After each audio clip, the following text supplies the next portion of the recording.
FIFA প্রীতি ম্যাচে আজ ভুটানের বিপক্ষে খেলবে বাংলাদেশ। ঢাকা স্টেডিয়ামে ম্যাচটি শুরু হবে সন্ধ্যা 7টায়। ইংল্যান্ড প্রবাসী মিডফিল্ডার হামজা চৌধুরী ও ইতালি প্রবাসী ফরওয়ার্ড ফাহমিদুল ইসলামকে এই ম্যাচে খেলাবেন কোচ হাভিয়ের কাবরেরা।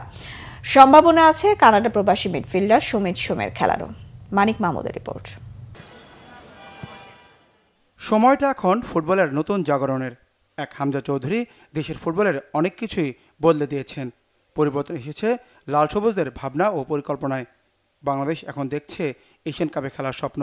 ইংল্যান্ড প্রবাসী মিডফিল্ডার হামজার সাথে যুক্ত হয়েছেন ইতালি প্রবাসী ফরওয়ার্ড ফাহমিদুল ইসলাম। কানাডা প্রবাসী মিডফিল্ডার সমিত সোম সতীর্থ হচ্ছেন জামাল তোপোদের। টিম কম্বিনেশনটা বেশ মজবুত বাংলাদেশের। এবার পারফরমেন্সের পরীক্ষা কাবরেরা শিষ্যদের। আগামী 10 জুন সিঙ্গাপুরের বিপক্ষে এএফসি এশিয়ান কাপ বাছাই ম্যাচ বাংলাদেশের। সেই ম্যাচের প্রস্তুতিতে ভুটানের বিপক্ষে প্রীতি ম্যাচের চ্যালেঞ্জ স্বাগতিক দলের। ঘরের মাঠে অভিষেক হতে যাচ্ছে হামজা ও ফাহমিদুলের। And also Shomit, as Hamza did when he arrived. I've been in touch with him. I already spoke with him about the role we are thinking for him. অপেক্ষাকৃত দুর্বল ভুটানের বিপক্ষে সর্বশেষ 2 ম্যাচের একটিতে জিতেছে, অপরটিতে হেরেছে বাংলাদেশ। ঘরের মাঠে ম্যাচটি নিয়ে সতর্ক কাবরেরার দল। গত 4 দিনে কঠোর অনুশীলনে শিশুদের প্রস্তুত করেছেন এই Spanish coach.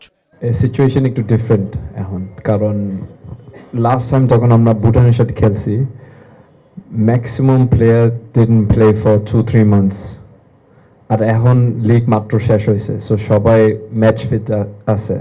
So different is মানে ইটস এ ডিফারেন্ট সিনারিও এখন।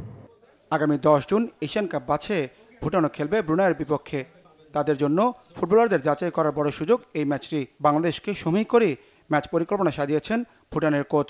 Tomorrow, National Stadium is a very good pitch, so we can have a good game. I hope so. AFC Asian cup বাছাই পর্বে প্রথম ম্যাচ শেষে বাংলাদেশের গ্রুপে কেউই জয়ের দেখা পায়নি। ভারত বাংলাদেশ ম্যাচ হয়েছে গোলশূন্য ড্র। সিঙ্গাপুর হংকং ম্যাচেও 1 পয়েন্ট করে পেয়েছে দুদল। সিঙ্গাপুরের বিপক্ষে ম্যাচের টিকিট না পেয়ে হতাশ অনেক দর্শক। তাদের জন্য সান্ত্বনা হতে পারে ভুটানের বিপক্ষে বাংলাদেশের ম্যাচটি। মানিক মাহমুদ, বাংলা ভিশন, ঢাকা।